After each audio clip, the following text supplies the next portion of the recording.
day. Hi. Hope you're well. Hope you're swell. Hope you're wavy. Hope you're good. You're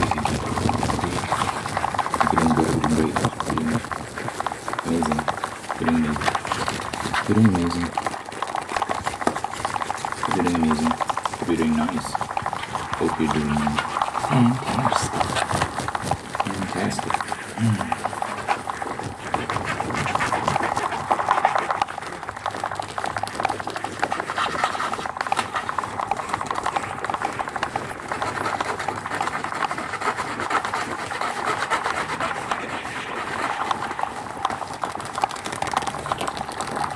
There is in this little kit, I got this years ago when I was in high school. I donated blood a couple of times. A lot of people are very squeamish about that. I never minded donating blood. I just,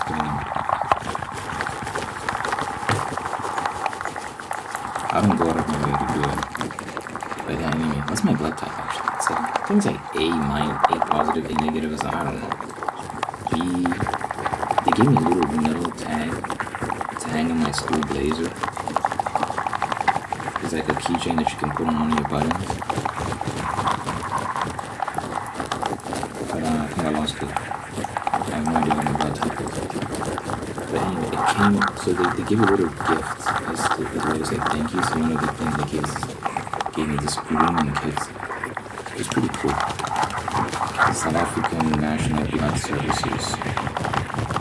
They'll give you like snacks, like biscuits and juice and other little things, and they give me this grooming kit as well. And I got this little scissors, so I used it the other day for the first time, literally a couple days ago, and I've had it for years and years and years and years. And I used it, okay, well, making myself sound old, 24, so 2017, 2016, maybe that's when I got it. So it's been 8 or 7 years. I'm making myself sound ancient. But yeah, anyway, well,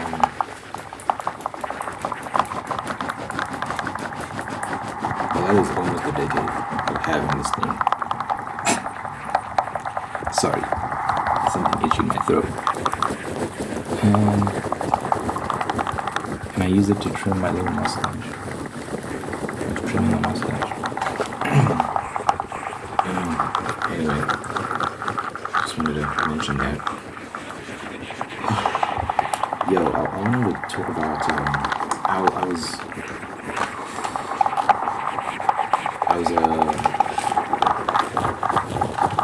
scrolling the X and people were discussing the PS2.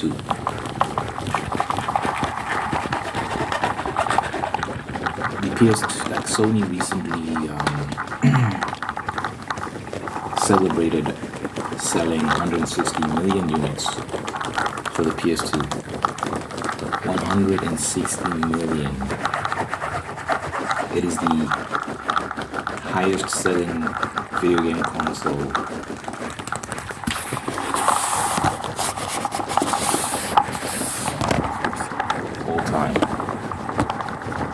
of all time. And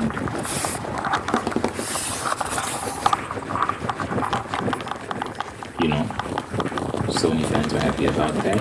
Other people are just kind of like, oh, whatever. And people are kind of like saying like, it's not even that good of a console, and the Xbox 360 is a better console. It's not even close. They're saying like what is it, the GameCube or something? I think it was the GameCube. They're saying the GameCube and the 360 are better consoles, sort of thing.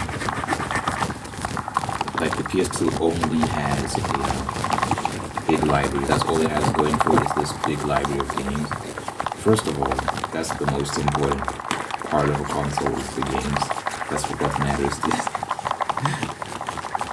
It's the games that sell the console, not anything else. But anyway, it got me thinking about criticism. Because, you know, I also saw another discussion about Hideo Kojima, this legendary video game designer and director and writer. Legendary. And people were saying he's not that good, he's overrated, all this sort of stuff.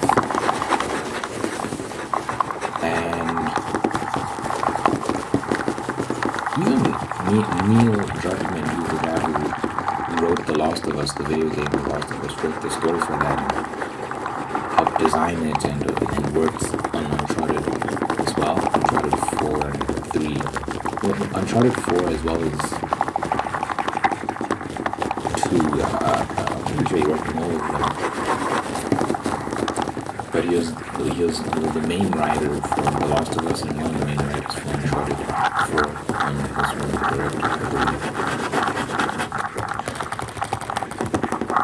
And people, Last of Us 2 is also his doing. Anyway, I've been on record saying that I didn't hate The Last of Us 2. In fact, I actually enjoyed it. I found issue with some things. I'm not a fan of some of the things that they include in that, but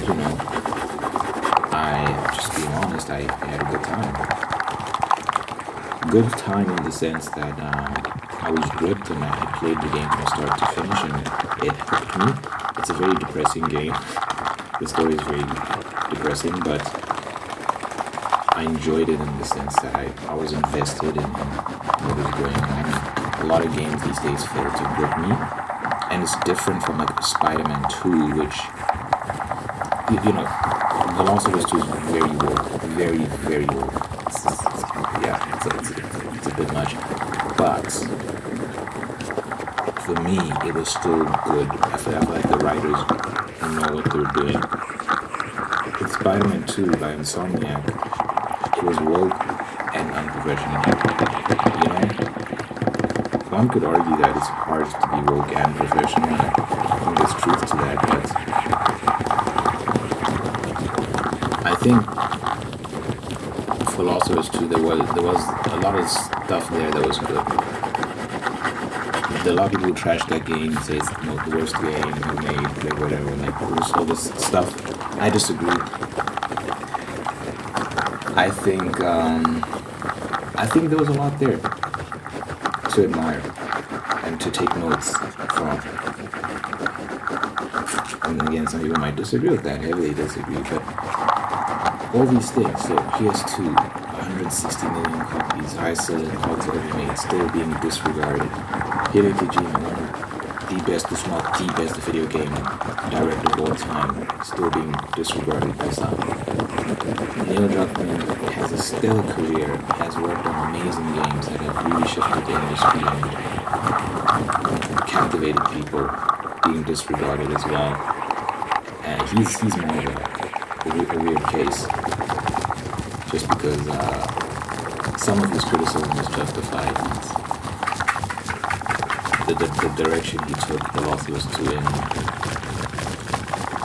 I understand the criticism, but still, I think he's very talented. I think it's not fair to discredit a man's entire legacy because of some things you might not agree with.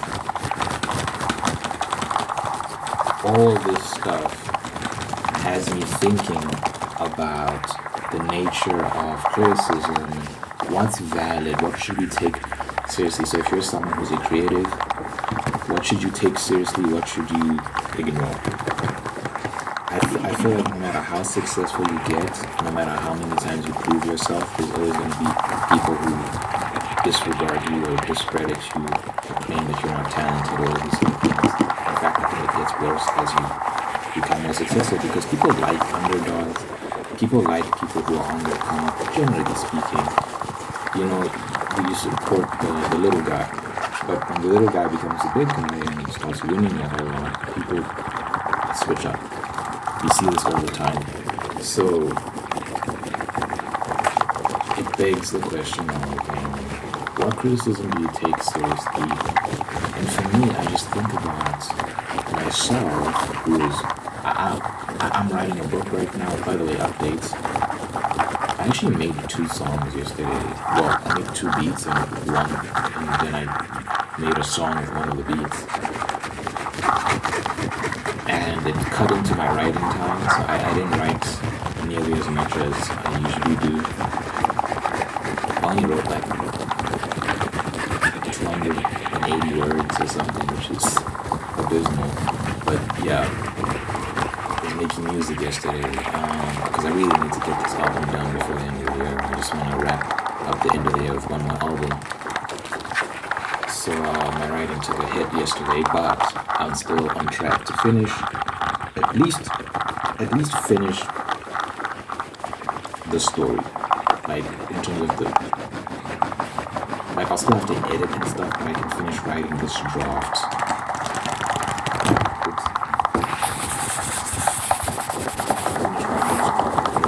I don't know if the book is going to be out before the end of the year. I'd like for it to be out. I don't know how long the editing process is going to take. Why not take that long? We'll see.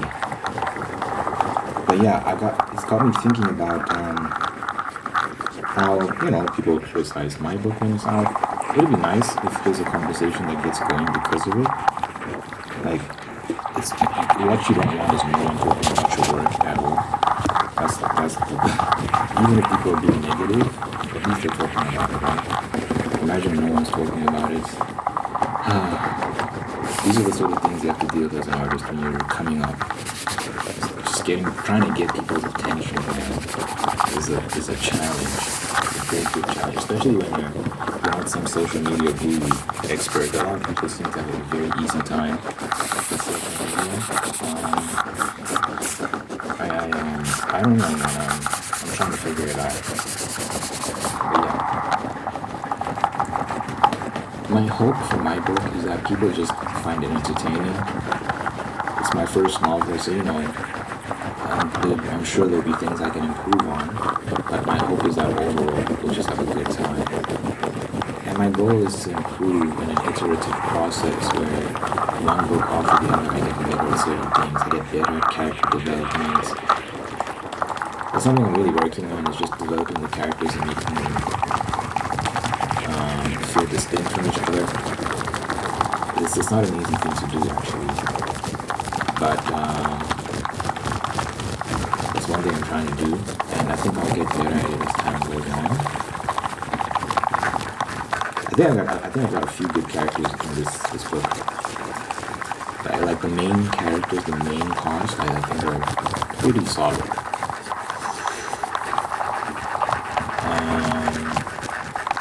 But yeah, man, I just wonder about that.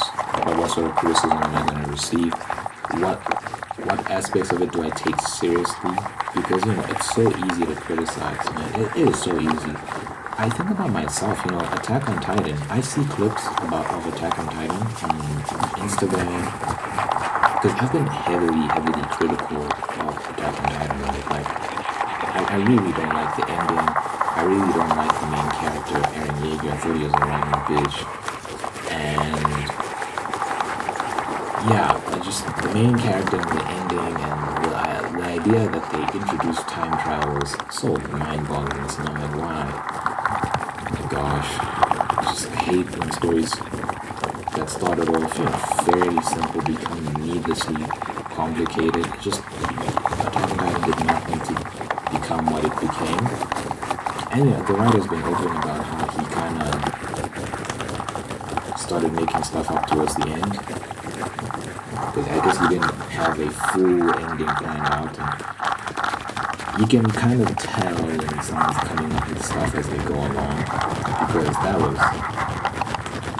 that whole situation was it got crazier and crazier. And I was like, it kind of ruined the mystique of the Titans, because the Titans were terrifying before the explanation of how they came to be was revealed to us. Was given to us.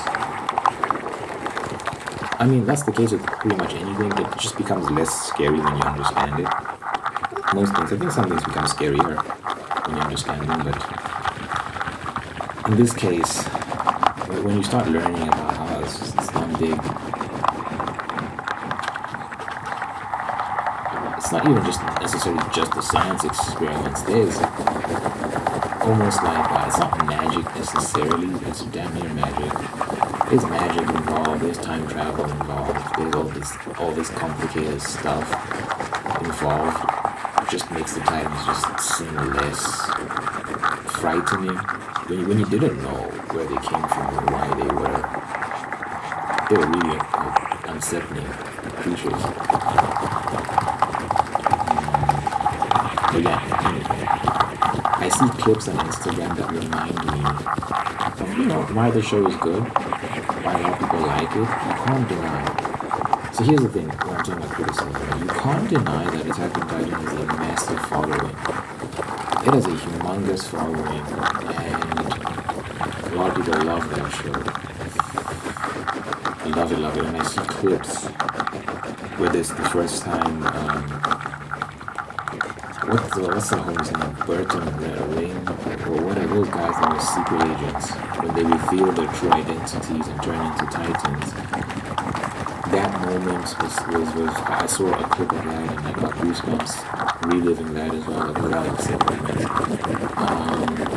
When Levi fought Zeke in his big form, in his Titan form, and cut him up. I think Levi's, this guy is ridiculously strong for a human as well. Like, what is the explanation behind that again? He's unbelievably strong. Like, this guy is soloing Titans, that are supposed to be superpowered. Anyway, get sidetracked. Levi's cool though. He's very cool, and I thought that the scene when he was fighting Zeke was very cool as well. So I'm reminded of why people love this show so much. I still have my issues with it, but I kind of remind myself that it's so easy to criticize something from my level as a consumer. I can say that, I can do better than this, I can write a story better than this, but you have to prove it. Because a lot of people will give advice and give their 2 cents, but they could never do things at that level. They could never create a product that compelling, that interesting, that could grip the imaginations of so many people around the world, which is exactly what Attack on Titan did. You can't deny it. As critical as I am of that show, the way it ended, I really despise their neighbor. But anyway, as critical as I am about all that, it's like, I just can't deny that it has so many parts of it that are good and people love it. So yeah, it's so easy to criticize. So if you're the writer of Attack on Titan, how much of the criticism do you take seriously? How much of my criticism should that guy take seriously? Should he really be like losing sleep over it? I don't think you should ever lose sleep over it at all. It's not that deep. But yeah. I think the best thing an artist can do is just stick to your guns, do what you feel is right, and the market will decide. The market will decide whether you did a good job or not. Because here's the thing, right? You got all these award shows and these things that get the Critics' Choice Award and all this nonsense. All of that is nonsense in my opinion. I've never really cared. Well, as I've matured, as I've started thinking for myself, I've realized that award shows are pretty bogus because the only metric that matters is what the audience says, the consumers. So people vote with their wallets. People can say all this online, but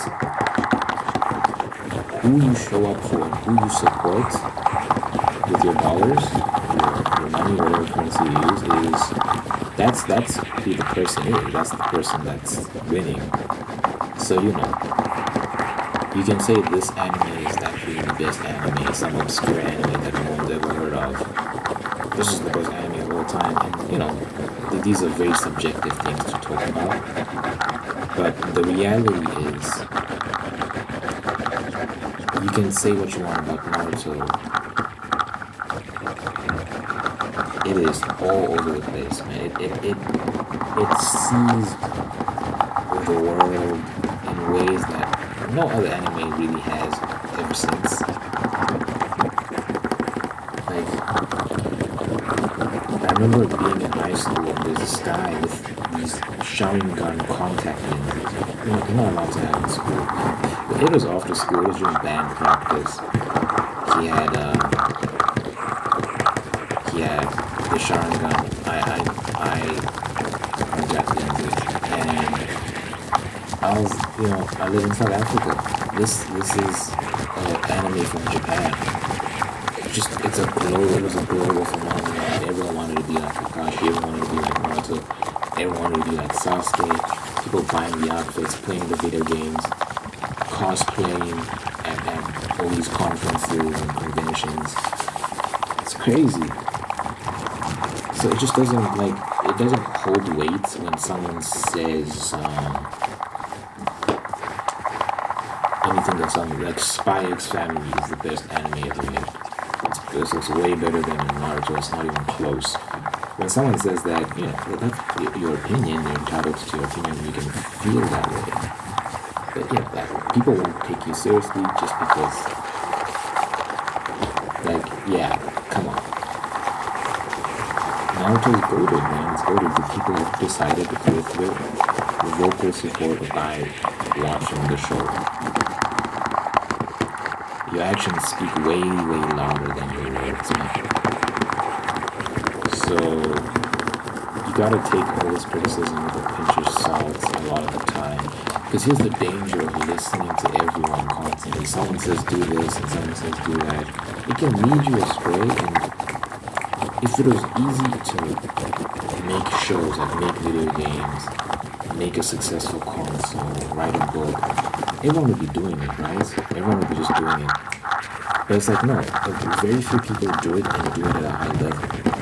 So it's like,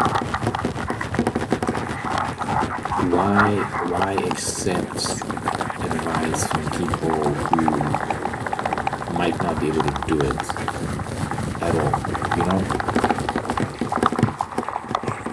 why should I listen to you in particular? I might take advice from Brandon Sanderson, who sold many books and was very successful. Again, I always take it with a pinch of salt because even though Brandon Sanderson is very successful, he's not me. And I don't even think he's the type, because I've watched a lot of his videos. He gives like writing seminars and stuff like that, and he'll tell people the basics of planning and all these sort of things, but he also does encourage people to just be themselves, and it's not super formulaic and all these sort of things. So I don't know if he'd be the type to offer unsolicited advice, but if someone, like some established writer, tried to tell me some things and do this instead of this and yada yada yada, I'd listen, but I'd also be like, yeah, I'm not you, buddy. My journey is different from your journey, and what worked for you might not work for me. And I have to stick to my guns. For better or worse, I have to stick to my guns, because sometimes advice can cripple you. It can actually hold you back. There was a Drake bar he had from You and the Six, I believe. He said, my mother gave me the best something about the best advice is to not take advice. Like, that's the line his mom gave him. The best advice is to not take advice, because everyone has advice. Everyone has opinions, and a lot of the shit can just mess with you and mess with your process and lead you astray. So how can you be Sony and sell 160 million units and have the best selling console of all time, and people are still saying it's trash? It's not anywhere close to the 360 or the GameCube or whatever. It's like, what is it all for? How can you be Hideo Kojima, who made Metal Gear? People are genuinely saying Metal Gear is just, I saw one guy making the argument that it's just a badly directed movie, it's not even a video game. I'm like, what? I'm like, man, I don't know, man. It's like people have the wildest opinion. Again, you're entitled to it, and I've never tried to strip someone of their opinion. People can feel how they feel, because I feel strongly about things that a lot of people like, that I'm just like, I don't get why people like this. This is just terrible to me. So people are entitled to their opinion. It just makes me think about, who do you take seriously? Honestly. Because if you can do all that and be that successful, if you can make Hideo Kojima he is the godfather of stealth. There was not really any established stealth genre before he made Metal Gear. That's a fact. People argue that there were stealth games, but the examples they point to, maybe, okay, fine, but there's a beautiful saying, it's not about who did it first, it's about who did it right. Hideo Kojima is credited with establishing the stealth genre in games. There would be no Splinter Cell or any other stealth, mainline stealth game if it wasn't for Metal Gear. That really set the tone for the stealth games that would come after it, and everyone was inspired by it. It just blows my mind that you can have a game like that that's just that revolutionary and just so good, and it's so many amazing moments in terms of story, and it was really, I don't want to say the first, but like I'm struggling to think about which game was that cinematic in that time. It came out in 1997, I believe, Metal Gear Solid. I don't think there are many examples of games with cutscenes at that level of production, that level of storytelling. I don't know if there are too many examples you can point at. He pioneered a lot as a video game director and writer and designer. And the gameplay was sick as well. It's just a great game, but some people say it's not even a game, it's a bad directed movie, which doesn't make any sense to me. You're just talking just to talk it out. You're just hating. But yeah, if that guy, that legend, Metal Gear Solid 3 is regarded as the best game ever made by a lot of people. A lot of people just think that game is just the pinnacle of gaming. It doesn't get much better than that. It doesn't get better than that at all. In a lot of people's opinions. Is that my opinion? I don't know. I actually haven't played MGS3. I just watched the walkthrough on YouTube. Because I never got the chance to own it on PS2.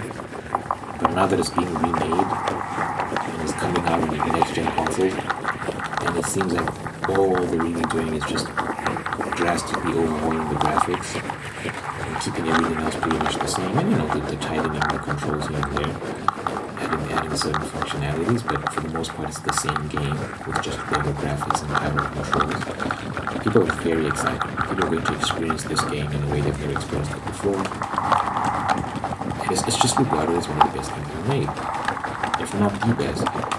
If you can be that guy who does all that and people are still like, overrated, he's not even that good.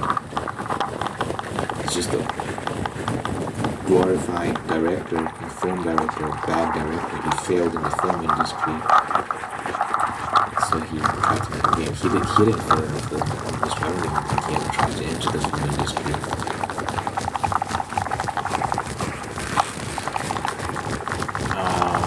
But yeah,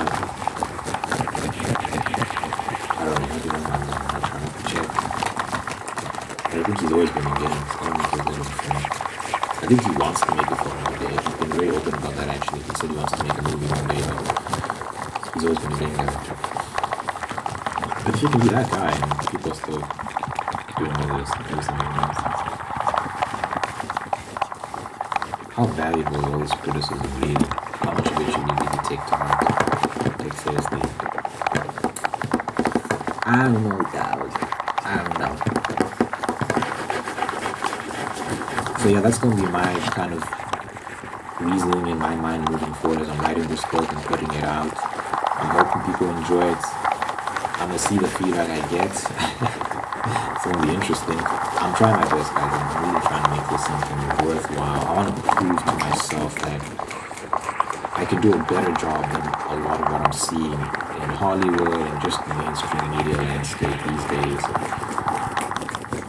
But yeah, it might take time. It might be an iterative process. If I don't get it right this time, I'll get it right next time. If not, then the time after that, I'm so committed to being a great writer. As long as it takes, I'm really hoping people enjoy this first novel. Really hoping they do. Even if it has flaws, I'm hoping people just, for the most part, just like, this is great. I enjoyed this. We'll see. Then I got an album coming out soon as well. Probably gonna be 12 songs, 13 songs, we'll see. love that you're on. Very excited for that as well. But you let me know. If you're watching this one now, thank you for making them whole, unique, and godly, with cultures, peace, prosperity, and purpose. Thank you for blessing this person with wonderful people in your life. Love them, take care of them, bring the absolute best out of them. Thank you for continuing on to do the same thing. Thank you for blessing this person with love and marriages. Think about love and marriage, making sure they're happy. Thank you for blessing this person with a spirit of gratitude so they can give thanks for all the wonderful things in their life. May giving thanks they can find peace, contentment, and attract even more blessings. Let your presence be felt in this person's life so they know that you're God, that you love, that you light, and yours will be there for them. Good life, long life, and happiness with this person, and everybody. In my name I pray, in Jesus' name I pray, amen.